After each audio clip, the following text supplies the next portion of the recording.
오늘 사도행전 1장 6절에서 9절, 특히 8절은 우리가 너무나 잘 아는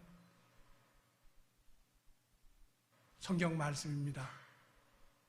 땅끝까지 이르러 내 증인이 되라는 예수님께서 승천하시기 직전에 저에게 주신 말씀입니다.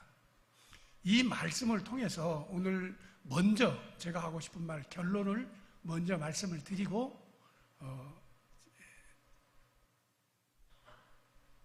세세한 자세한 것은 함께 이제 보도록 하겠습니다. 땅끝까지 증인이 되라고 했을 때 기독교 역사를 통해서 땅끝은 어디였는가, 이런 것을 좀 한번 짚어보고요. 또한 오늘날에 있어서 땅끝은 어디인가, 오늘날에 있어서 한국교회, 이 병점 선돌교회 교인인 우리 형제 자매님들에게 있어서 우리들의 땅끝은 어디인가 하는 것을 생각하면서 내가 그래도 주님의 마지막 지상명령인 이 땅끝의 주인이 어떻게 될 수 있는가 하는 것을 이 말씀을 근거로 하고 이 말씀을 토대로 해서 오늘의 제 말씀이랄까 강연을 함께 들었으면 좋겠습니다.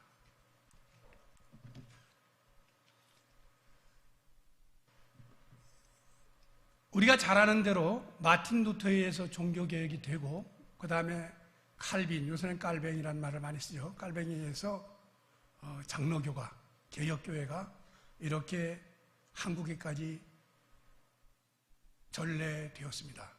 그런데 종교개혁 이전까지는 모든 사람들이 땅끝이라 하면 서쪽으로는 지금 우리가 여행 가기를 많은 사람들이 원하시는 스페인, 포르투갈, 그리고 동쪽으로는 중국의 저쪽, 지금 본다고 한다면 위구르들이 살고 있는 서장이나 그런 쪽, 그리고 인도 쪽까지가 땅끝이라 해서 많은 선교사들이 이쪽에 와서 이제 선교를 했습니다. 그런데 이 종교개혁 바로 직전의 시대가 여러분들이 잘 아시는 것처럼 대항해 시대라고 해서 지리상으로 여러 가지 새로운 땅이 발견되던 그런 때입니다. 그래서 특히 그때 당시에 제일 강대했던 나라가 그 서쪽 땅끝이라고 여겼던 스페인과 포르투갈인데, 이 스페인과 포르투갈 사람들이 바다를 통해서 진출하다 보니까, 왜 바다를 통해 가게 되냐면 육지에는 이슬람이 막혀 있기 때문에 갈 수가 없었어요. 바다를 통해 가다 보니까 포르투갈은 인도까지 왔는데 아직도 인도에 와서 보니까는 더 땅끝이 있다는 얘기가 들리고, 그리고 스페인은 계속해서 가서 인도를 발견했다 했는데, 그래서 서인도라고 지금은 신대륙이죠, 발견했다고 했는데 또 얘기하기를 또 다른 땅끝이 있다 이런 얘기를 했습니다.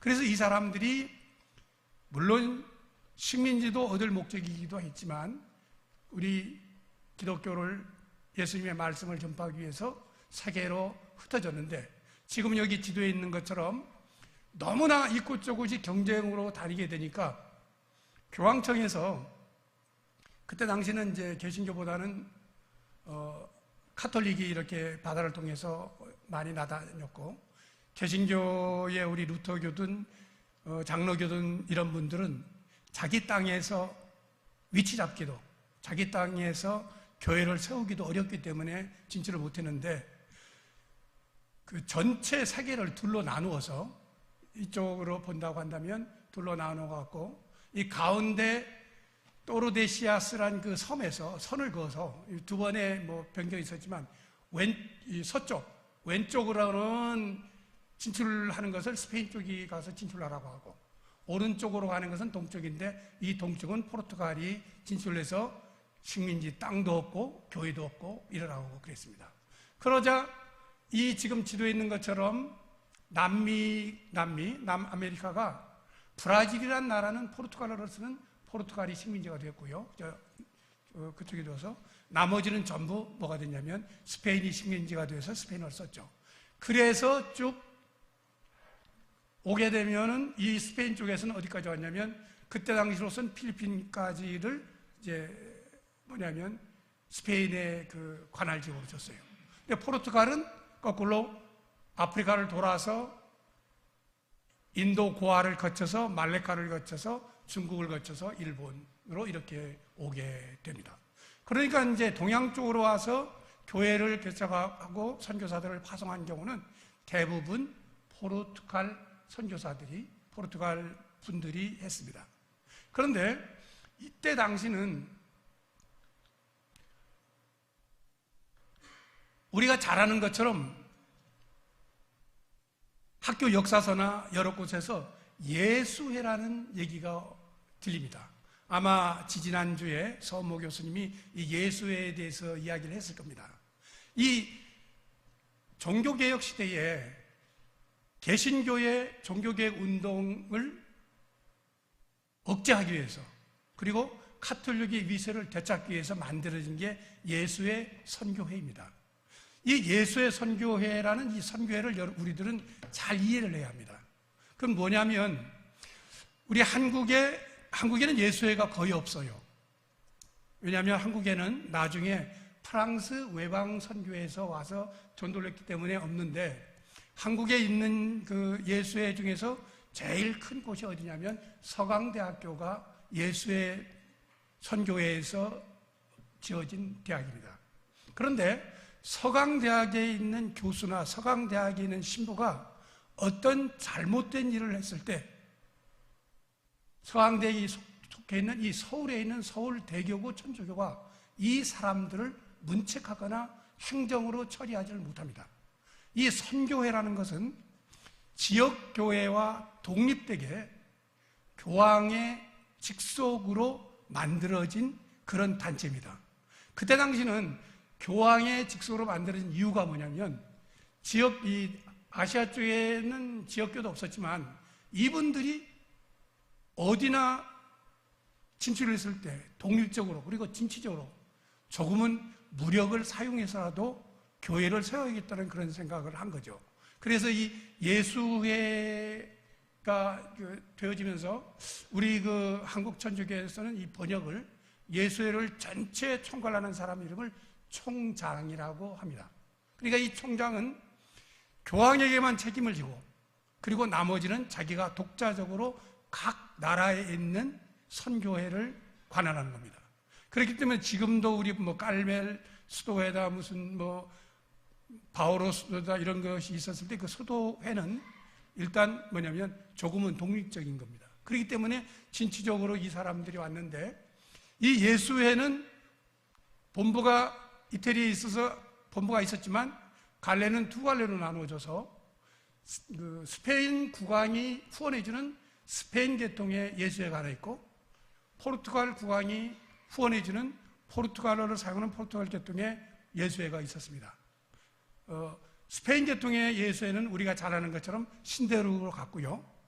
포르투갈의 예수회는 아까 얘기한 것처럼 이제 아시아 쪽으로 좀 오게 되죠.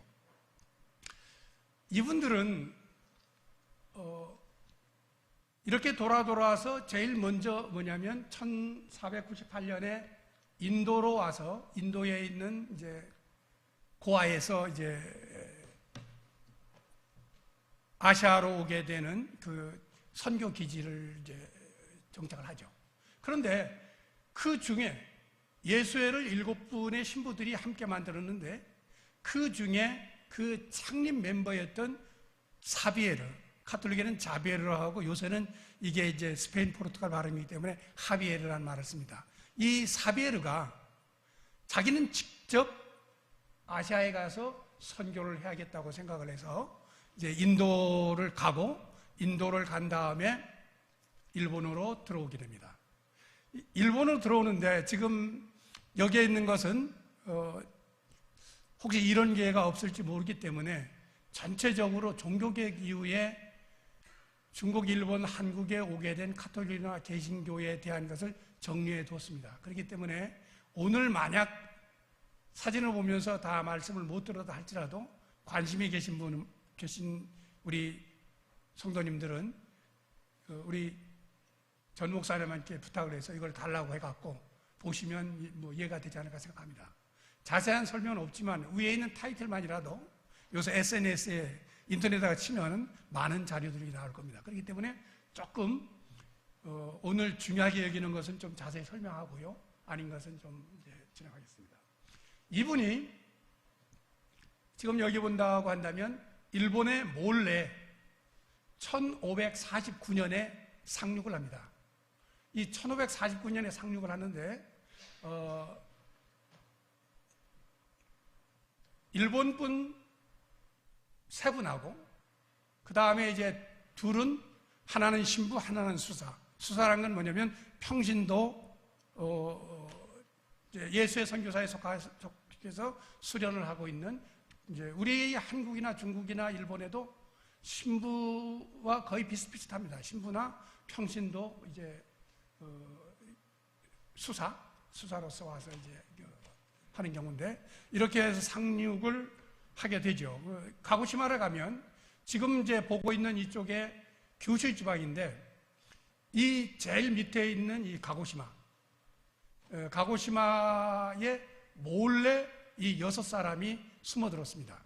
숨어들었는데 이 가고시마의 당시는 지금 여기 보는 것처럼 우리가 가고시마면 그때 당시는 사찌마라는 영지였습니다. 우리가 그 일본 사람들은 그걸 국자를 그냥 쓰죠. 그죠? 그러니까 사찌마 국이었는데 그 사찌마 국을 다스리고 있던 영주는 그 시마츠라고 하는 여기 이제 도진이라는 한문을 쓰는 그 경우인데 이상하게도 말이죠. 그때 당시에 이 시마츠 가문의 문장이 이런 십자가 문장을 쓰고 있었어요. 이게 참 하나님의 섭리인지 저는 섭리라고 봅니다만은 근데 왜 그런 문장에 십자가를 썼는가 하는 그 이유는 정확히는 잘 모릅니다. 왜냐하면 일본 사람들이 특히 이 시마즈 가문이 대대로 그렇게 써왔기 때문에 일본 학자들에 의하면 원래는 저 왼쪽에 있는 그냥 십자가만 있었었는데 저것이 붓이라는 사람도 있고 붓두술 또 어떤 사람은 일본 사람들이 좋아하는 밥을 먹을 때 사용하는 젓가락이라는 말도 있습니다. 어떻든 그래서 둥그런 원에다가 저렇게 십자가가 되고 그 밥사발 위에다가 올렸다고 하지만 어떻든 간에 시마즈가 이렇게 이제 십자가 문양을 쓰고 있었는데 사베르가 중국에 와서 우리는 이러이러한 이제 말씀을 전하러 합니다 했을 때 시마즈 집안에서는 이게 분명 서로가 다른 거라는 건 알고 있었지만 그래도 혹시나 이런 생각에 매우 친근감을 느껴서 중국이나 한국에처럼 박해를 한 것이 아니라 이후 약 한 몇십 년 동안 여기서는 이제 1년 있다가 위로 나가겠지만 선교를 잘할 수 있는 근거가 됩니다. 그런데 단순하게 이 시마즈 가문이 이런 문양 때문에 받아들인 것은 그만 아닙니다. 그 규슈 저쪽 가고시마를 쭉 가면 그 밑에 다네카시마라는 저 종자도라고 그 밑에 남쪽에 종자도라는 곳이 있습니다. 가기가 매우 힘든 곳인데 제가 한 2차례를 갔었고 그 바로 옆에가 이제 야쿠시마라는 섬이 있는데 여러분들이 이제 40, 50대 같은 경우는 만화 영화를 혹시 본 사람들 중에 20, 30대 본 사람이 원령공주라는 만화가 있죠. 그 영화가 원령공주가 찍어진 곳이죠. 바로 이 지금 이제 그 야쿠시마입니다. 이 야쿠시마에는 삼나무, 2000년, 3000년 삼나무나 이런 것이 많이 우거졌는데 이 종자도에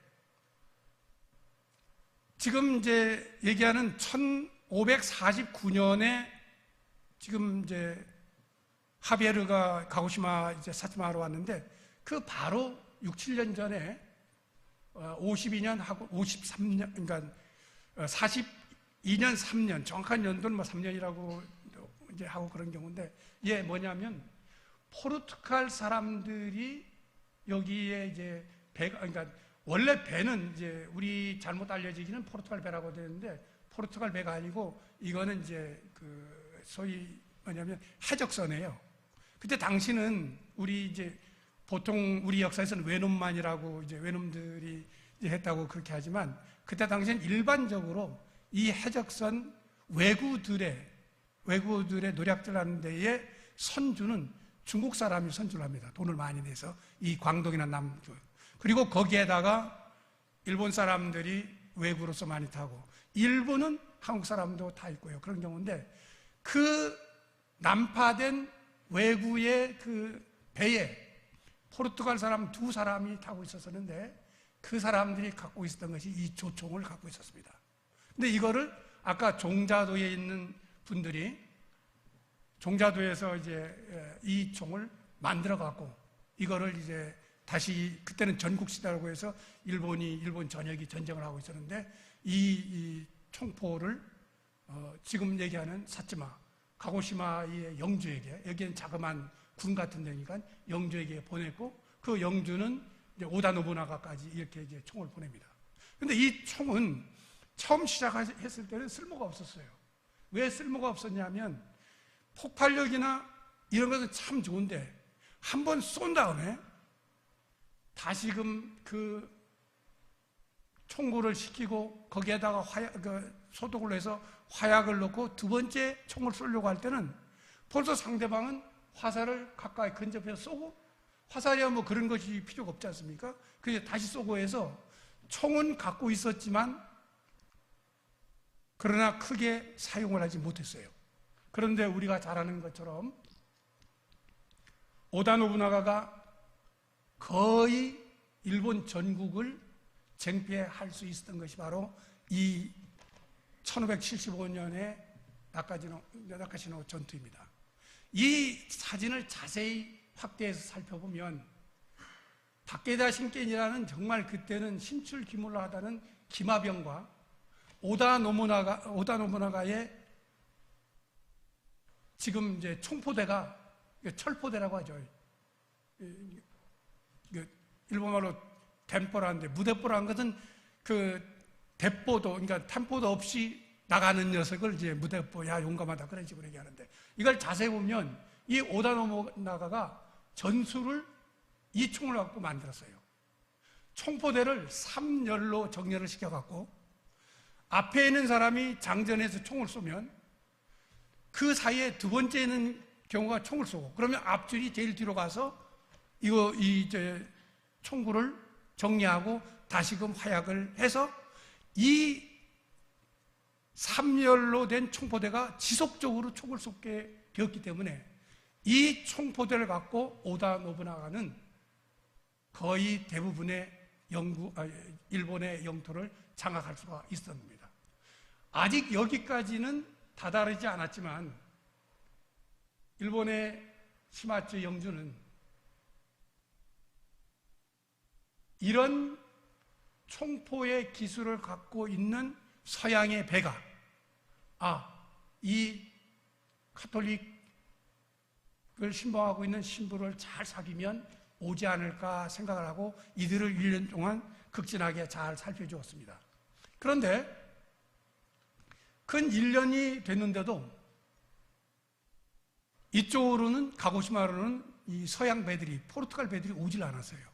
이유는 뭐냐면 우리가 잘 아는 것처럼 해류는 말레카를 지나서 어디로 갑니까? 배가 오게 되려고 하면 지금 동해안으로 들어가겠죠. 그렇기 때문에 어디로 가냐면 여기 보이는 것처럼 스시마와 나카사키 그 사이로 지나가기 때문에 대부분의 배들이 서양 배들이 이곳을 통해서 중국으로 들어가게 됩니다. 그래서 사츠마 영주도 이들이 뭐 크게 우리 땅에 있다고 해도 큰 도움이 안 된다 생각을 했고 사베르도 포르투갈 분들이 와야 선교의 자금이나 여러 가지를 도움을 받을 수 있다 했기 때문에 이 나카사키와 히라도로 옮겨갔습니다. 지금 일본에는 기독교 인구가 카톨릭과 개신교를 포함해서 약 한 카톨릭 1%, 넉넉 잡아서 개신교 1% 정도 나갑니다.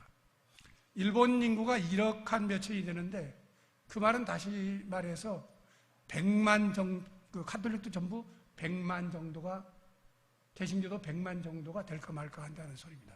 그런데 이 나가사키, 규슈, 나가사키를 가면 여기에는 인구의 10% 정도가 아직도 카톨릭, 천주교 신자가 있습니다. 이것은 아마도 이 초창기에 하비에르나 그 카톨릭 선교사들의 이제 공헌이라고 보겠죠. 사비에르는 이런 정도로 일본에서의 선교가 어느 정도 됐다 생각을 하니까 다음 미지의 개척지라고 생각되는 중국을 가기 위해서 갖고 다시금 이제 고아로 돌아왔다가 중국으로 들어갑니다. 근데 이 사비에르는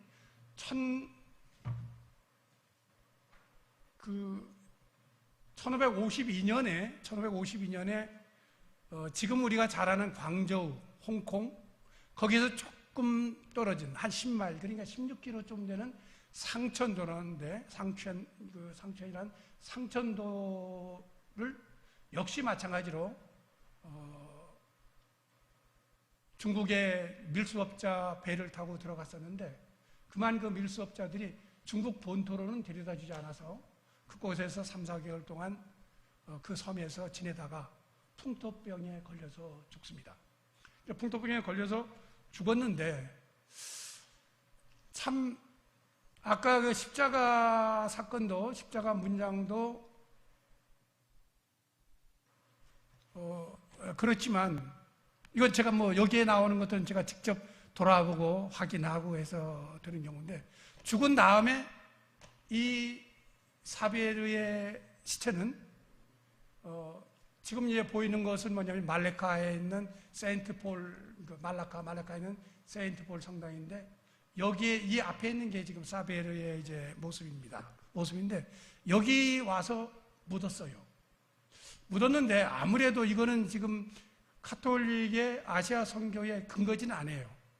그렇기 때문에 아무래도 우리가 이 참 사비에르 선교사의 유해를 지금 인도 고아로 가져가야겠다 생각을 하고 팠어요.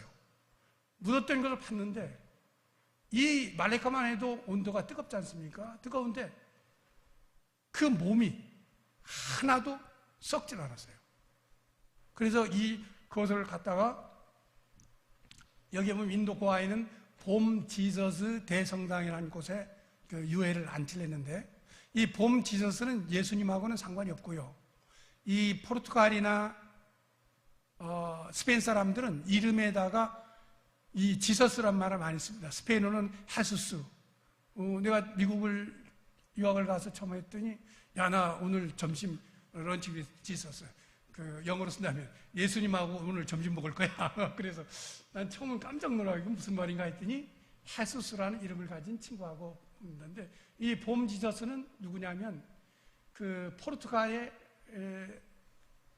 거대한 그 이제 불을 많이 축적한 그 상인으로서 그 불을 이 고아에다가 이제 많이 제공해서 큰 대성당을 지었어요. 그래서 그 사람 이름을 따서 봄 지저스라고 되어 있는데 이 바실리카라는 말을 쓸 때는 뭐냐면 거기에 카톨릭에서는 성인의 유해가 있다는 뜻이에요.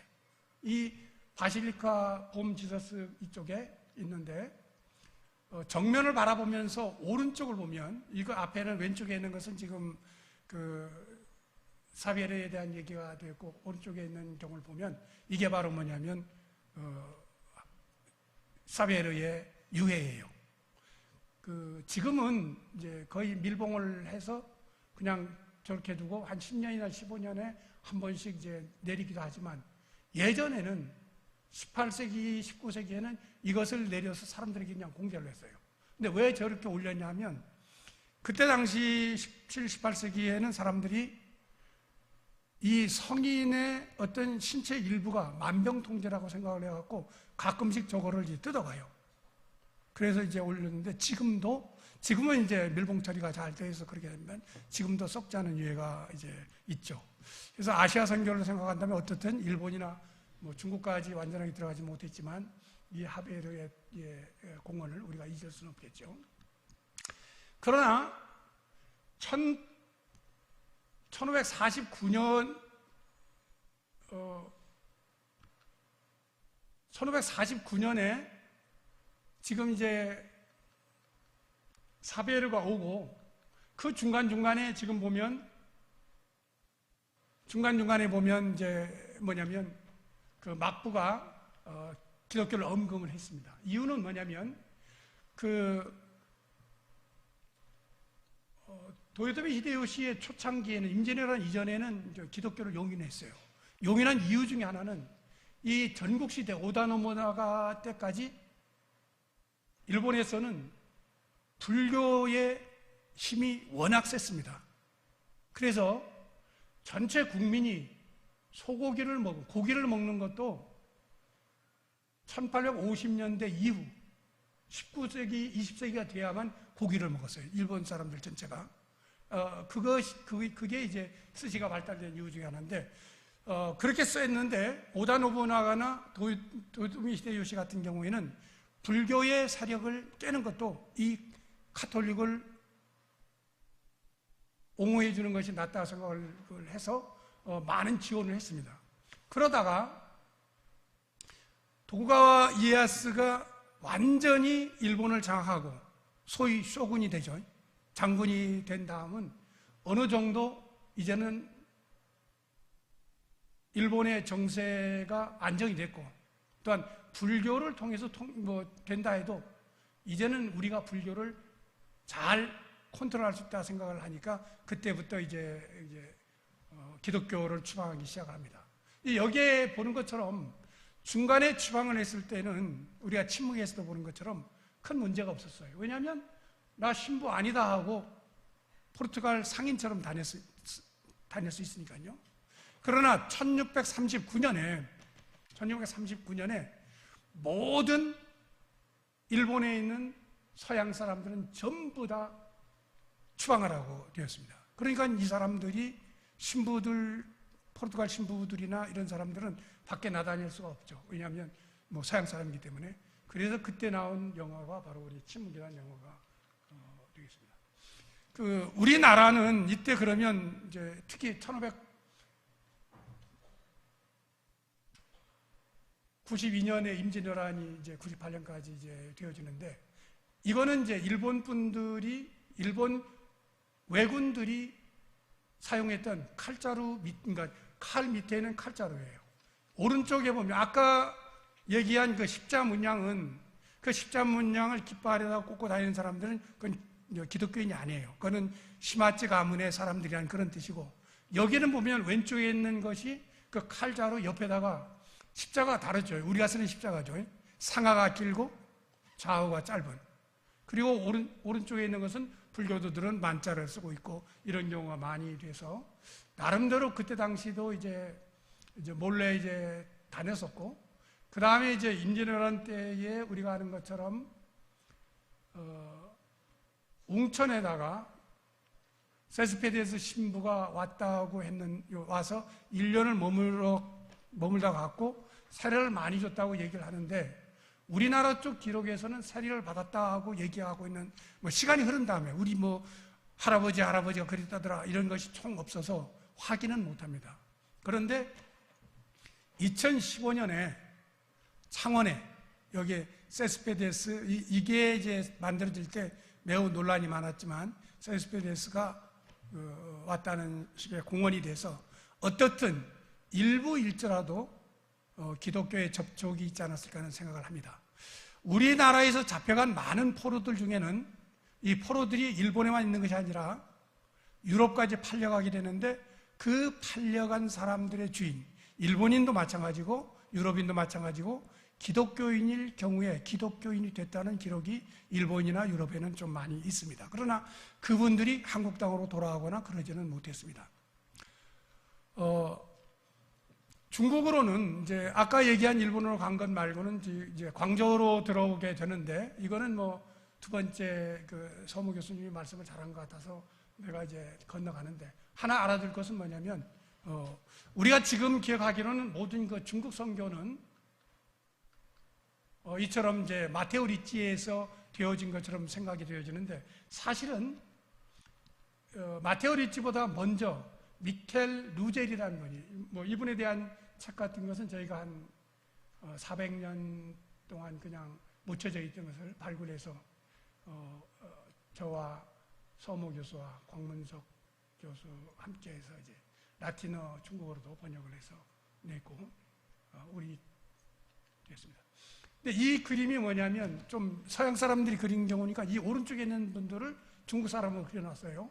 그 뭐 어디 산해경에 나오는 사람들처럼 그려놨는데 이 사람들이 중국에 상륙하는 그런 그림인데 이 두 선교사가 보이죠. 까만 옷을 입고 있는 아까 우리 앞에서 본 예수의 선교사 같은 그런 모습인데 이 앞에 있는 게 사실은 누구냐면 미켈 루젤이고 사수가 미켈 루젤이고 뒤에 있는 마테오 리치가 이제 따라간 겁니다. 1582년에 미켈 루젤이가 미리 광저우에 가서 광저우보다 좀 더 위에 있는 양광총독부에서 거류 허가를 받고 다시 돌아와서 1583년에 1년 후에 마테오 리치를 데리고 중국으로 들어갑니다. 그런데 왜 미켈 루젤이의 이름은 없어지고 지금 이제 마테오 리치만 남아있는가? 미켈 루젤이는 중국에 들어가서 선교를 해보니까 여러 가지가 어려워요. 그래서 이래서는 안 되겠다. 위로부터 선교를 해야겠다 생각을 하고 교황청으로 다시 돌아가서 그 사절단을 꾸며서 황제한테로 가야겠다 생각을 했는데 그때 당시는 카톨릭이 여러 교황이 나오고 서로 싸우는 기간이어서 유럽으로 돌아오려고 할 때는 다시 중국으로 가는 거 그렇게 해서 보내주겠다 했는데 막상 돌아오니까 돌아갈 수 없었어요. 그래서 자기 고향 이태리에서 그냥 죽어버렸기 때문에 지금 남아있는 것은 마테오 리치에 의한 그 기록들이 되는 거죠. 이 마카오에 보면 우리 그 기독교와의 관계는 마카오에서는 이제 이 성 안토니오 성당이 바로 뭐냐면 김대건 신부가 거기서 신학을 했던 곳입니다. 가까이에 있으니까 시내에서 있으니까 한번 찾아보면 되겠고 지금도 그 안에 김대건 신부의 이제 있고 그 공원에도 마찬가지로 김대건 신부에 대한 그걸 잘 기리고 있습니다. 그리고 이 김대건 신부를 마카오에서부터 시작을 했었을 때 우리 그 한국 천주교 카톨릭은 여기에서 직접 그 배를 만들어서 한국인 선장 선원을 데리고 여기로 가서 이게 성 라파엘로인데 이 성 라파엘로를 갖고 데리고 왔습니다. 근데 이때는 뭐 나침반이나 이런 것이 없었기 때문에 바로 어디에서 제주도 차기도에서 난파를 돼서 거기에서 이제 배를 고치고 거기에서 첫 미사를 드리게 됩니다. 그래서 이제 오는데 사실 그 조선왕조실록에 보면 우리가 이 지금 중국을 통한 그 연경에 가서 북경에 가서 기독교가 온 것도 사실이지만 일본을 통해서 임진왜란 이후에 인조 때 같은 경우는 이렇게 이제 우리 왕조실록에 기리시다이다 혹은 예를 들어서 하멜 같은 경우도 오니까 야, 너 서양 기리스탄이냐 이런 식으로 우리 최소한 당상관이나 당화관 같은 경우는 기독교에 대해서 잘 알고 있었습니다. 예를 든다면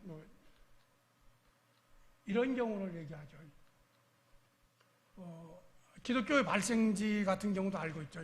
남만이라는 건 포르투갈, 스페인을 얘기하고 저 섬나라는 것은 뭐 태국이나 이런 인도를 얘기합니다. 그 사이에는 이스라엘에서 기독교가 발생했다는 것도 알고 이거 조선왕조실록이 그냥 쓰여 있는 거예요. 근데 그걸 섬으로 여기고 있죠. 그런 거예요. 그 다음에 이제 뭐냐면 성찬식에 대해서 잘 알아요.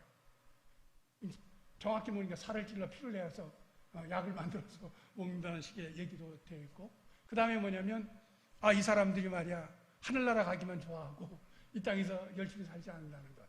그렇기 때문에 우리가 조사를 하지 않고 공부를 하지 않아서 그런 것이지 오랜 뭐 왕조실록이든 혹은 고려 때이든 이런 경우로 기독교가 많이 왔었지만 알려지지 않은 경우가 많이 있었습니다.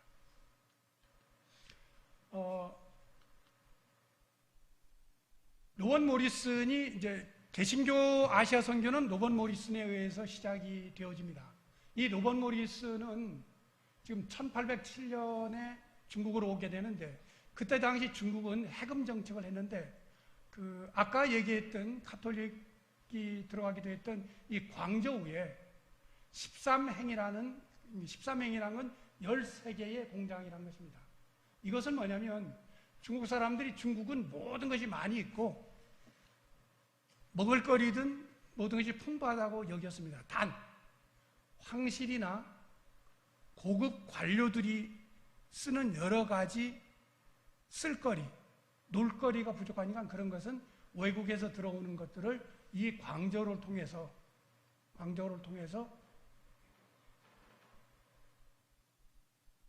궁으로 보내도 좋다는 그런 경우로 이렇게 되는데, 이때 당시에 13행이라는 건 13나라라는 것이 아니고 영국이나 이런 곳에서는 이제 공장을 서너 개를 갖고 있었는데, 이 1807년에 로번 모리슨이 영국에서 출발해서 중국으로 가려고 했지만 영국의 동인도 회사가 여기다가 이제 소위 말해서 태우지를 않았어요.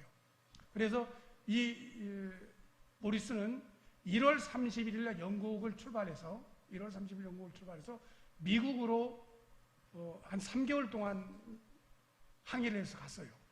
그런 다음에 뉴욕에 들어갔는데 거기서 한 달을 머물렀는데, 그때는 이제 지금처럼 수에즈 운하가 없기 때문에 중국으로 한국으로 오려고 하면 다시금 남미 끝까지 가서 그 밑에서부터 다시금 올라와서 가야 합니다. 그렇기 때문에 5월 12일 날 출발해서 113일 동안 항해를 한 다음에 중국에 1807년 9월 4일 마카오로 들어갔습니다.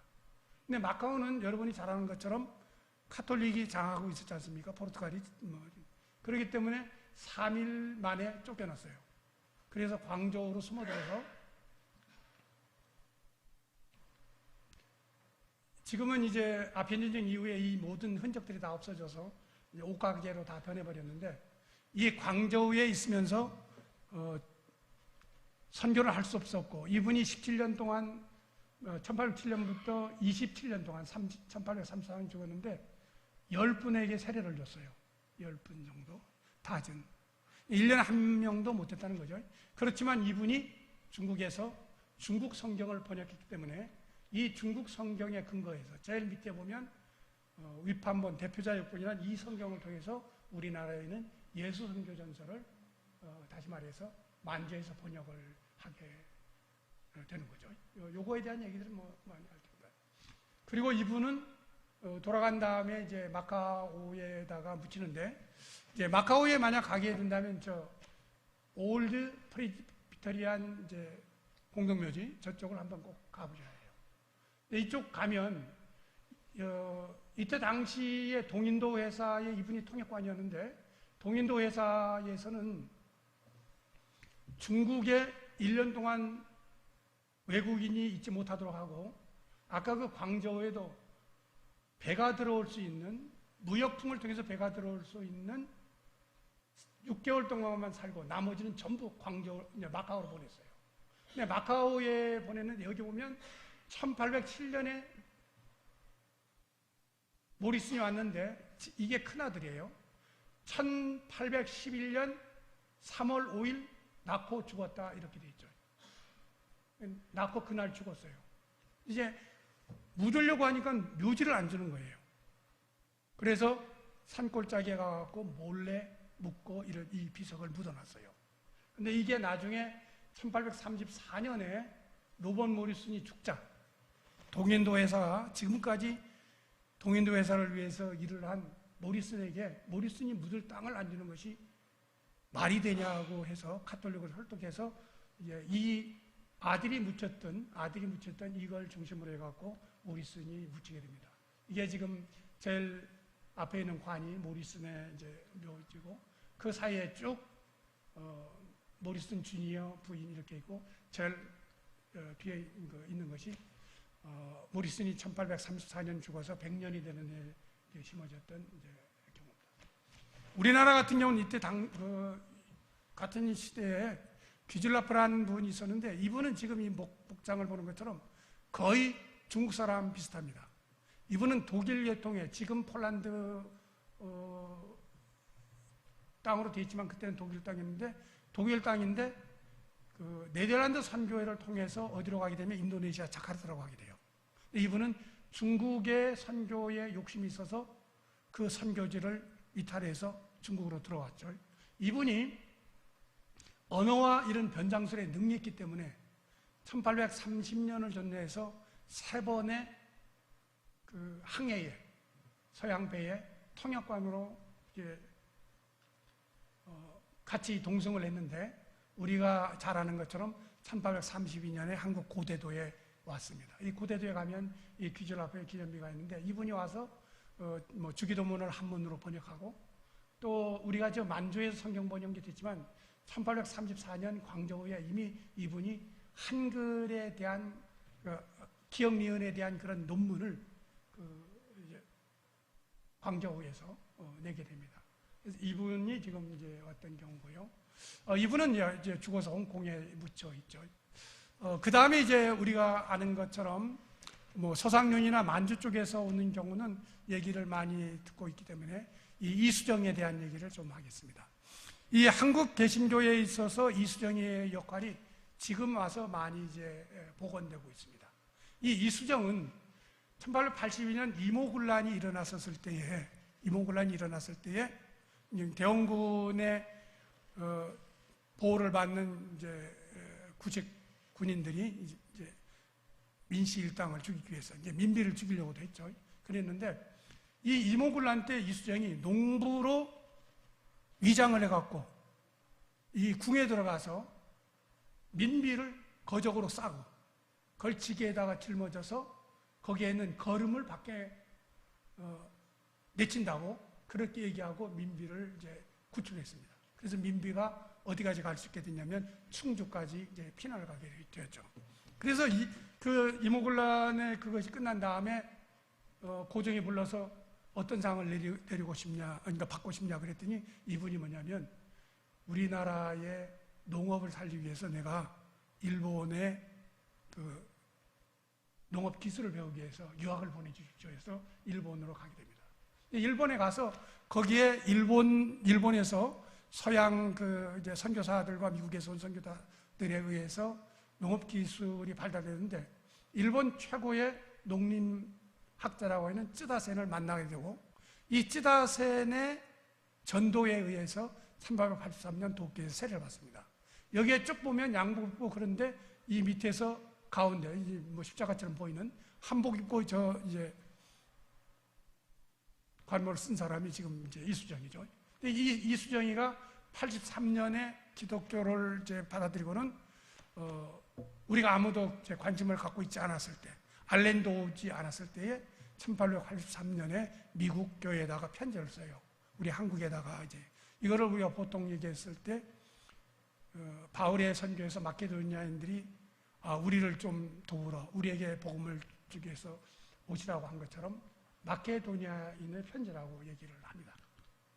그리고 그런 다음에 이제 1885년이나 이런 경우에는 지금 이제 주기도문 같은 경우나 여러 가지 신앙 고백서들이 많이 있는데 이분의 역할 중에 하나가 뭐냐면 1885년에 원래는 현토라고 해서 중국 성경에다가 우리가 한문 읽을 때 뭐뭐하고 허연논이라 이런 것처럼 현토 끝만 다는 성경 신약 성경을 먼저 만들고 그런 다음에 85년에 마가복음을 한글로 번역을 했어요. 1885년 신약 마가전 복음서 언어를 했는데 우리나라에 들어오는 언더우드와 아펜셀러가 일본 요코하마에 들려서 이 성경을 갖고 이 성경으로 공부를 하고 우리는 젠부로 이제 오는 것만 생각하는데 일단은 한국을 오게 되면 일본을 거쳐서 부산 세관에서 이제 세관 검사를 하고 다시금 부산에서 배를 타고 제물포로 해서 들어오게 되는 경우죠. 어쨌든 시간이 갔기 때문에 이런 정도로 이제 마무리를 할까 생각을 하는데 아까 이제 던졌던 것처럼 우리 그 동양에서 우리가 이제 중고등학교 때부터 쭉 배우고 있는 지도를 보면 우리 지도는 태평양을 중심으로 해서 서쪽은 스페인, 영국이 끝이고 서쪽 끝이고 동쪽은 미국이 끝입니다.